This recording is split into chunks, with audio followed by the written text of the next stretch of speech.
پھر بھی اس جنونی نے شفیع کی بچی کو مار کر ہی شفیع کی جان چھوڑی۔ رو دھو کر شفیع اور بھائی اور ان کے گھر والوں کو آخرکار صبر آ ہی گیا، لیکن جاتے وقت فقیر عطر والے سے گاؤں کے لوگوں نے کہا تھا، سائیں جی اس بنگلے سے بھی جنوں کا بسیرا ختم کرا دو۔ تو اس پر وہ فقیر بابا کہنے لگے، آپ ان کی طرف نہ جاؤ تو وہ بھی آپ کو تنگ نہیں کریں گے۔ کرم دین چاچا نے کہا، سائیں شفیع نے تو انہیں تنگ بھی نہیں کیا تھا، شفیع تو اپنے راستے سے گزر رہا تھا۔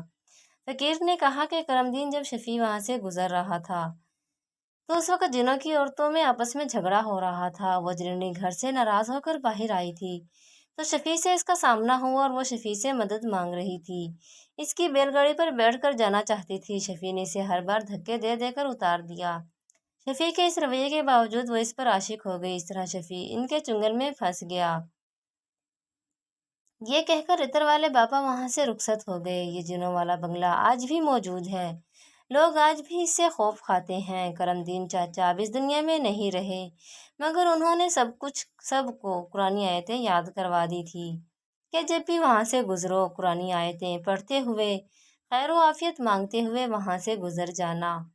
شفیع بھائی بھی اب سکون سے زندگی گزار رہے ہیں، لیکن اس جنونی نے شفیع بھائی کی اس بیٹی کو مار ڈالا جسے وہ جنون کی حد تک محبت کرتے تھے۔